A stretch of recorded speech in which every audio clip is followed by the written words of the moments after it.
Good Tuesday morning. Pioneer guy was here yesterday, got his signs up, so still doesn't make sense to me though. I only see 1, 2, 3, 4, 5, 6, 7, 8, 9, 10 signs. I could have swore we had, well, the one variety at the end is not marked, but it is part of it. That'd be 11. I could have swore we had 12 in there. I don't know. We'll find out. But there's little sticks too that mark each 8 rows and has the number of the varieties on them. But so today's video, we're gonna do a little corn sex education for you non-farmers, and we'll go look at some beans, and well, we'll look at some corn too, but mainly beans, because I told you we were going to look at beans. It's July 16th. But one of the first things, but before we do all that, we're gonna get all the other bullshit out of the way. So the dipshit section, and I wrote them down. There's just 2 today. A Derek Wilkie and a Doug Kaylor. And you won't see them anymore because I booted them from the channel. I blocked them. Now, I'm all for free speech. I'm all for debating with people about things. We're all entitled to our beliefs and whatnot. But after the bullshit, in plain English, that went down this weekend, today, like I said, today's Tuesday the 16th, what went down this weekend with the assassination attempt of Trump, if you're going to come on here after that happened and go to the last video that was on here and start making really fucking stupid comments, I mean, I'm not a Biden fan, never have been, never was an Obama fan. I'm putting my sunglasses on. It's bright when you stand out there. But you know what? I never wished death. Oh, I do have my sunglasses on. Holy shit, I'm losing my mind. Maybe I should be in a home with Biden. But yes, that's where I think he should be. But I don't think he should be, exterminated like the lamestream media seems to think Trump should be, and a lot of people on the left, and assholes like these 2 that I just deleted that want to make stupid comments. So, no, that's where I draw the line. I mean, I've blocked very few people on this channel, and there was good reason for it. There was a few back 2-3 years ago that made some stupid comments about my daughter that, no, that's where you really cross the line. So come and make them statements in front of my face. Let's see what happens. You'll be more than deleted. But so yeah, that's the 2. I mean, there's more, obviously. All you gotta do is go to the comments of the last video and see the pinned one, which I think was TT. He's always a dipshit. Whew, it's hot. And look for comments that have multiple comments with them. Those always dipshits. So we got a blinger of a storm last night that lasted about a half an hour, 45 minutes at the most, that dropped almost 6/10 of an inch of rain. Not the kind of rain I want, but I'll take it because we haven't had a whole lot lately. And we're supposed to get another one this afternoon, similar. So, oh, and speaking of rain, I guess dipshit, the guy 2 hours east of me, he's always going to be a dipshit. Somebody made the comment in the last video. I love when you guys go back and make comments to me. And one of you, and I can't remember the name, made the comment on Instagram to me that apparently in his video he made the comment about, well, there's no sense in going in and putting any urea or, any extra nitrogen on, because when it rains, it just washes away. And that's the part that frustrates me, folks. It's not how stupid he is. It's you non-farmers that watch something like that and believe it. I mean, you might want some, if you're spreading urea on a field, you might want some rain to help get it into the ground so it gets to the roots of the plant. Just saying. And if all of us farmers had the attitude that, let's not put any extra nitrogen on, because if it rains, it'll just wash away. Y'all saw the 2 rows and the 2 different passes that I showed you when I was mowing that were kind of a pale green because of that hose that was leaking on my anhydrous applicator. Yeah, you didn't see the pale green when the corn was knee-high, waist-high.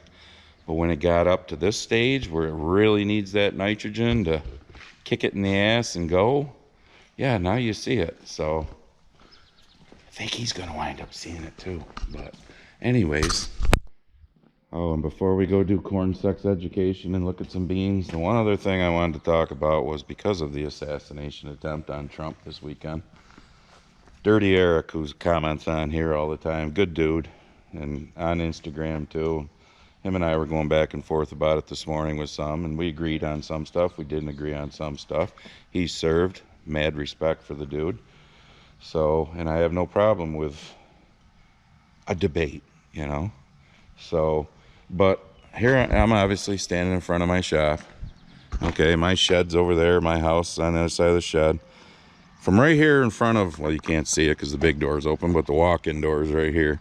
I took my golf range finder. About halfway down the roof of that shed is 140 yards. The chimney on my house was 170 yards. So if I was to, which will never happen, have a president of the United States here in my shop speaking, right here, you know, right here, or a former president speaking, do you not think that the barn, the shed, my house would kind of be in the perimeter of what they want to keep secure? Yet that building that 20-year-old piece of shit was on, that roof, they say, I've heard different stories of 130, 140, 150 yards, but it sounds like it was no more than 150 yards away. Okay. This ceiling is 15 foot. Okay, so basically your roof peak out there, or bottom of the roof, not peak, obviously, is about the same as what your ceiling is inside the barn. It's actually 16 foot when you go back because I have the, you know, this here for the insulation and all that for the winter. So we'll call it 16 foot. So this kid shows up with a vehicle full of explosives, has to have a ladder that's, what, 16 to 20 foot long, and a rifle, and go out and put this ladder up against said building, climb up it with his rifle, and nobody notices, other than the videos we've probably all seen on social media of people that were there that are like, up there on the roof. I mean, I watched a video that was 3-4 minutes long of these people, and they're yelling to cops because you hear them saying, officer, officer. And then the story comes out that a cop, you know, one of the local cops supposedly climbed up. Don't know if it's true, but this is the story that's out there.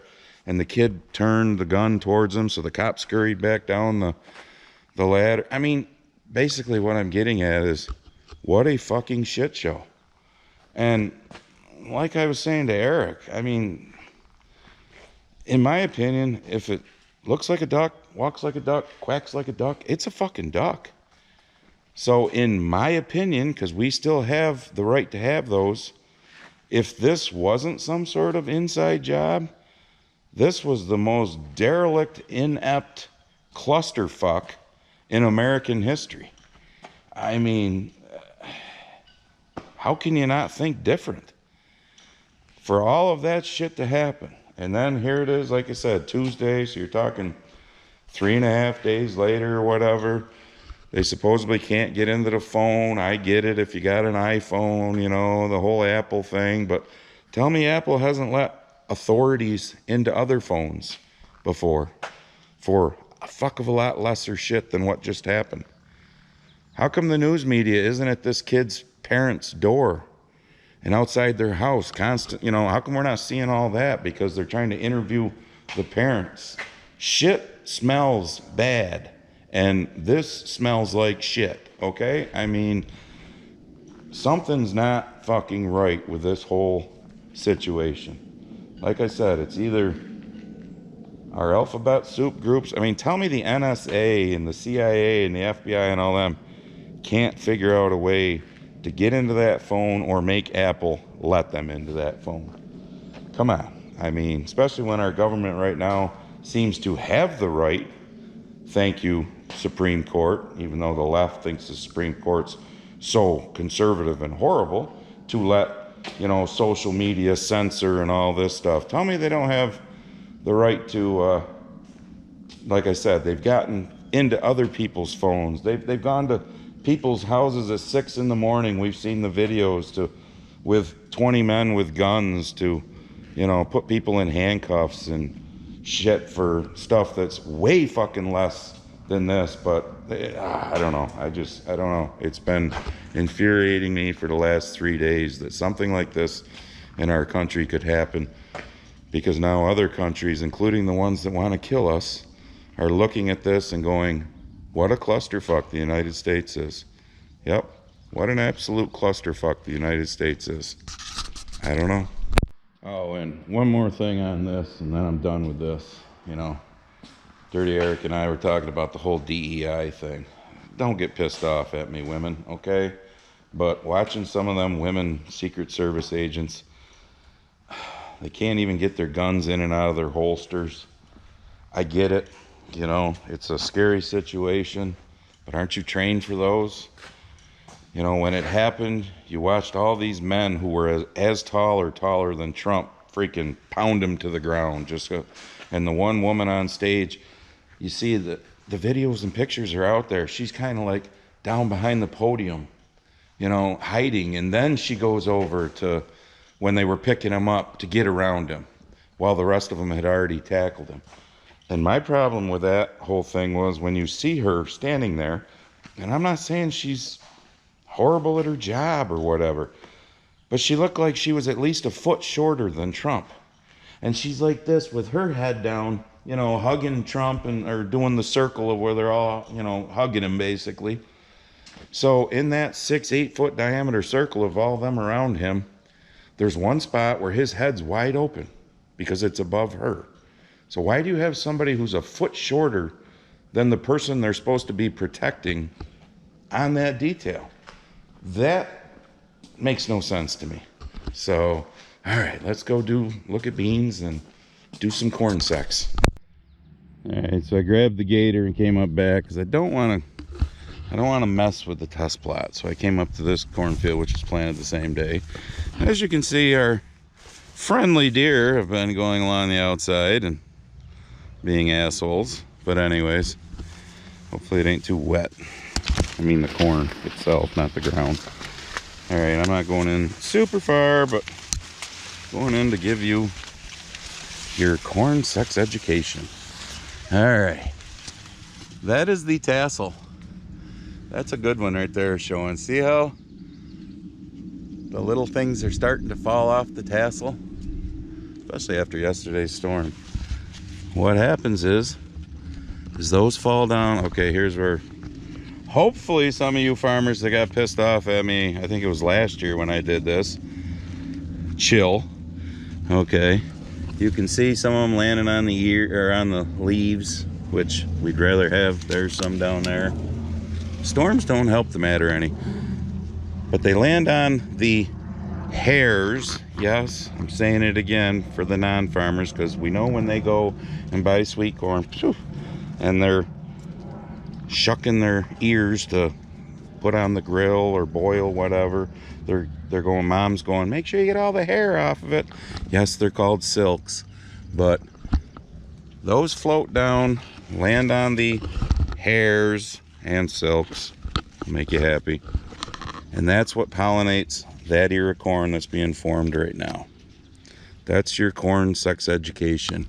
That thing screws these things, and that makes an ear of corn, or makes the kernels, because all of those hairs, silks, run down that. Of course, they're small now, so we'll do this again maybe in, you know, like, I don't know, a couple, 2-3 weeks. But all of them run all the way from the top, all the way down through. Yes, there's a second one trying to grow there, but we only worry about the first one because the second ears never really amount to much. But they run all the way down the length of that ear of corn, and that's what pollinates the kernels. That's what makes the ear of corn, basically, makes your kernels. So, yeah, it's itchy out in here, and it is kind of wet, but yeah, so that's how it works. And like I said, you can see some of them sitting on the leaves, but yeah, wind was like 30 miles an hour yesterday during that half an hour storm. So you kind of don't want the weather to be drastically shitty during pollination, because you want it to actually get from the tassel. Oh, got some down the back of my shirt. Down to the hairs. Yeah. Get mad if you want, but we don't always have to use the technical terms. Yes, they're called silks, but the average non-farmer is calling them hairs. You know they are. And farmers, you know we do it too. So, but that's your corn sex education. That's how all the kernels are made on an ear of corn. And when they get bigger, we'll do this again, like I said, so I can peel one open and show you and blah, blah, blah. But while we're here, let's go. I think the last, the deer flies are horrible too. The last beans I planted is right down the pathway, so let's go check them out. All right, I forgot to grab my book like a dummy. Ah, man, the deer flies are terrible when it's freaking humid like this. But I'm pretty sure I either finished on June 1st or June 2nd. And over this knoll by the swamp, there's a wet hole. So I was waiting, holy shit, I was waiting for that to dry up.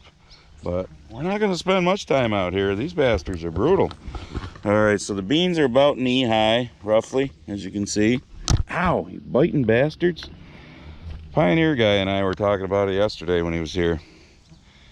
I don't know, the beans seem shorter. And short beans will yield good too. It's not always the height that matters, but it just seems beans haven't been taken off as fast as usual. Now maybe this rain will help it, but as you can see, the purple flowers, they're starting to flower. I don't see any. Well, I take that back. There's some tiny pods on the bottom that are starting to develop right now. And that's how they work. They go from the bottom up when they're making pods. But they're starting to flower, and holy fuck, the deer flies are brutal. After this storm comes through, it's with a cold front, we're supposed to actually get back down into the like high 70s to low 80s for maybe a week. That would be nice, rather than this 95-degree shit with 100-degree feel because of the 74 dew point and shit like that. But we're gonna get in the truck and go to other fields because yeah, we are. Hi Garrett, he's got a camera right there, so I'm sure we're on it. Just back to the whole nitrogen thing on corn. Just wanted to stop and show you this. So right here's the edge of this field, obviously. Look how nice and green that is, and you can see how tall and green as you go out in. But right here, as I started in with the anhydrous applicator, and obviously there's weeds right here too, that I should have started the sprayer out here, I guess, not right there. But that didn't get the anhydrous. Then you can see it's kind of green or light green and shitty looking here because, oh, god dang, deer flies. They're brutal. Because when I'm coming up through this pass, I turn it off, I pick it up out of the ground, do my 90-degree turn, put it back in the ground, turn it on and go. You don't turn 90 degrees because, yeah, then you're going to be going down to the shop and fixing shit. But that's what it looks like right here, this little bit. So every one of my fields has got this kind of stuff on the edges on the headlands where you turn and stuff. Yeah, it'll make something. There'll be an ear on that. Ain't going to be worth a shit. Might be 75 bushel the acre type of corn compared to what you see coming up through there along the woods. Beautiful, tall, lush green. But that's why, we had the discussion in previous video about nitrogen being very important to corn. And, well, we'll just leave it at that. Some people are dipshits. All right, this is the 35 acres up on Denison Road. There's 16 in this field. There's a small piece over there. 10 acres over there, a field up on the hill. Neighbor's corn across the road, looking good. Not quite tasseled, but close. Same thing, roughly. I know it's hard to tell, but knee high. These beans are roughly knee high. Same thing, you look into them, you can see the purple flowers. They're starting to flower. They'll continue to flower as the beans grow all the way up through the plant. But look good. Weed control looks good. A few volunteer corns here and there, but not many. But yeah, just, I don't know. I mean, I'm not liking the way the beans look, because they got real good color, as you can tell. I mean, you look across there, nice green color. It just, I agree with my Pioneer seed dealer. They seem a little shorter for this time of year, but maybe the rain yesterday and the rain that's supposed to be coming today, unfortunately, probably be another piss pounder, will really help. But short beans aren't always horrible, let's just put it that way. I've had knee-high beans that have gone 50 bushel plus to the acre before, because they make a heavier bean. But we're all gonna find out come fall, aren't we? All right, and by the way, those beans we just looked at, I did look in my book before I left. May 30th, those were planted. The ones up back that I showed you on the gator, June 2nd, the last I did. So this corn that was planted May 7th looks real good, tasseled out. You know, obviously, like I said, right there, pale green at the start. When you're turning on the anhydrous applicator, same thing when you turn. But the boot of Italy, as I call it, farm is right down here. We'll go take a quick gander at that. And I'm leaving my windows up and probably staying in the truck. Holy shit, I just had to roll them down to get all the deer flies out of here.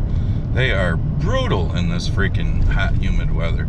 The gator is full of them now back in the shop, because I had both windows open because it was hot, you know. But this 7-acre chunk on this side of the road is where I've had the test plot in previous years. As you can see, that looks real good.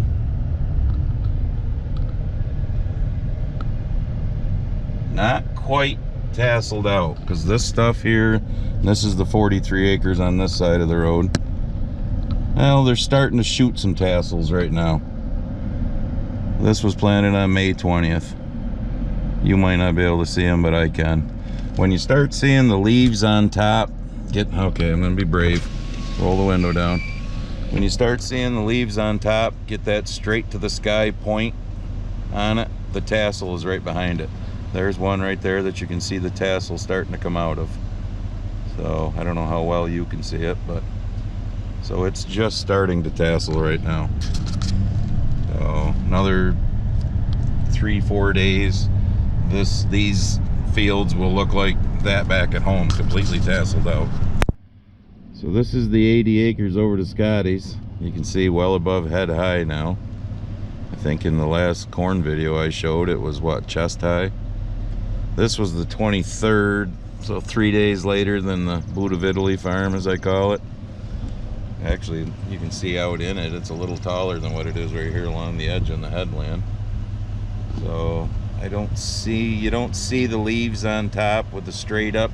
You see a few, like right there's a couple. So there's a tassel behind those getting ready to shoot. But within a week, this will all be tasseling. But you don't see the straight up leaves as much as you did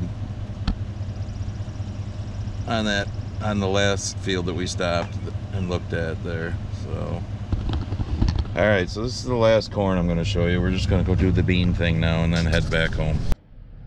As I'm driving away from here and looking out in there, they obviously got more wind over here. Look at the wind damage in this corn. I can see it right here. Look at that. Now, a lot of that'll stand back up, you know, with the sunshine, but it might end up being goosenecked, which means it'll be, you know, kind of like this. It means it might not be so much fun to harvest. But from the looks of it, over here to Scotty's, which is only like 3 miles away at the most, the weather was a little more unforgiving over here. So might have to,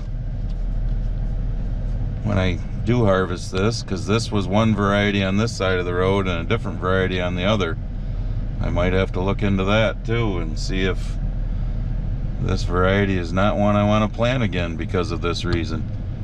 But just happened to notice this as I was driving away. Yeah, not good. So is what it is though. All right, May 28th, this was planted. Well, there's one right there in the headland here in the driveway that you can see these real well that are flowering. But get out into them, same thing, about knee high. You know, they look good. I mean, they look good, don't get me wrong. No deer running across it today like in the last video that I did this field. But Jimmy's house is up there, so. But they look good. They just look, I don't know, they look short for this time of year. And as you can tell, the wind is starting to pick up. It's starting to not be so sunny. It's about 11:30 right now. We're in the storm warning between like noon and 4. So let's just hope. I'll take that wind right there, okay? Let's just hope that's all it is today. We don't need the corn that's been already blown over to get more blown over, because that could get ugly. These beans look really good. You can see the wind blowing them leaves around. This is the field across from Jimmy's house. That's the field next to Jimmy's house. That's Jimmy's house. So basically we just made a big loop. We didn't go look at everything, but alright, so I'm back to the shop. I'm probably going to shut it up and go over to the house for lunch and stay over the house, since it's supposed to be stormy, and cross my fingers and pray that we don't get any nasty storms this afternoon, because after seeing that corn, that was kind of depressing. So your corn, you know, sex education, basically the tassel is the male organ. I'll be nice. I'll just, you know, I won't call it swinging dick. You know, actually I will. The tassel is the swinging dick.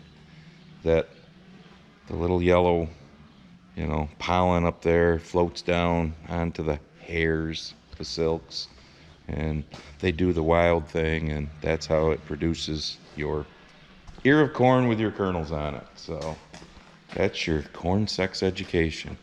But like this wind damage that I just saw, I know some of the, you know, the haters the last few years, oh, you fucking farmers, you're all the time bitching, too wet, too dry, too cold, too warm, too this, too that. Yeah, well, now you see why. I mean, commodity prices right now suck. I mean, for you non-farmers that don't follow that kind of shit, because why would you? So I don't, you know, blame you or fault you for not following it, but they suck. If they stay the way they are, we're talking, we're going to need really good yields just to hopefully break even, let alone try and make a buck. So, and then we have to deal with Mother Nature screwing us, you know, with kicking us in the nuts, doing shit like yesterday, having these storms that, you know, wind, hail, heavy rain, shit like that, that make your crops not as good as they're supposed to be or could be. So yeah, we bitch a lot, but when you try and do everything as right as you can do it, and I know, you know, oh, one of the haters in the last video that I didn't mention there, can't even remember your name. Oh shit. Oh, Be Positive or something like that was your YouTube handle, and a picture of a kitty. I'm not gonna say anything bad about kitties because I like cats, but I like cats and dogs. But he went off on me. Go back and read. You know, I'm a cocksucker and all sorts of things. You know, and I always think everything I do is the right way and the only way, which, you know, you all can go through the videos, and I say this is my way. Doesn't mean it's the only way. Everybody does things different, but whatever. But my point is, like with the whole doofus thing, I try, at least, and I know 99% of farmers try, to do everything we can humanly do on our part to make that as good as it can be. Okay, and then Mother Nature kicks us in the nuts like that wind damage that I just showed you. So if you're not trying to do everything humanly possible because you're a dipshit and you make all sorts of excuses, and you non-farmers that listen to somebody like that thinks, oh, that's great, you know, yep. Okay, that's a double whammy if you get Mother Nature kicking you in the nuts on top of you not trying to do everything that you humanly can possibly do to make the best crop that you can make. I mean, this is our fucking job. Our job is to do the best we can to produce the best crop that we can. So, I don't know. I don't get it, but whatever.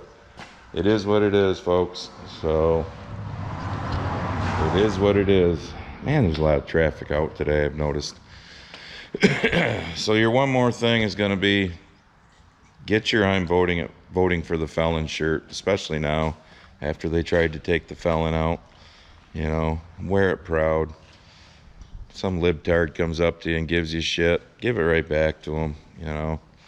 And just remind them or ask them, what special grocery store do you shop at or gas station do you shop at where it's cheaper? You know, and ask them why they didn't like the cheaper food, inflation, gas, interest rates, all that shit, you know, back when Trump was actually president.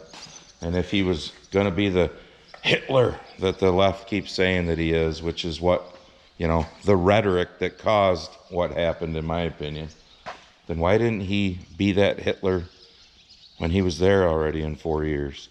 And I love asking the people why Putin didn't invade Ukraine, because they never come up with the answer. They never do. Never do. So, oh yeah, and some of the other things that, you know, the haters have said and stuff, and the reason why people like the dipshit 2 hours east of me piss me off is because when I read the comments about how, and I've said this before, you know, you're a first generation farmer, those other farmers don't have a clue, they had everything given to them. 99% of your farmers grew up on a farm and then stayed with the farm. There ain't a thing here other than the structures, the building, and that shop, and the 2 houses. I mean, I built this. I built the grain facility. That there ain't a piece of equipment here that was from my dad's time. But when I first started out, I planted corn with a 30-20 and a John Deere 7000 4-row planter. You know, I told you about the equipment we had. Our John Deere 40-20 tractor with the 148 loader that we would, when it was time to pick stones, put it in first gear and just let it crawl up through the field as we walked next to it and threw the rocks onto the bucket. I can remember the old wagon that we would tow behind and throw rocks into that. And then when you got to the woods, you know, you handled the rocks twice, because then you threw them off. Or the old stone boats, you farmers know what I'm talking about. We took old car hoods, hooked chains onto them, dragged them behind the tractors. It's like us generational farmers. They're just generational farmers. It's like we did nothing to make these farms what they are today. You know, we did nothing. But somebody who apparently bought their first farm, being a first generation farmer, who, again, in my opinion, doesn't do a whole fuck of a lot right, is somehow so much smarter and works harder than any of us generational farmers like me, my neighbor, my cousin, Jeffrey Moe. I could go on and on. You know, we apparently didn't work hard. Whatever. So, you know, I am a fat, lazy part-time farmer, remember, according to the one.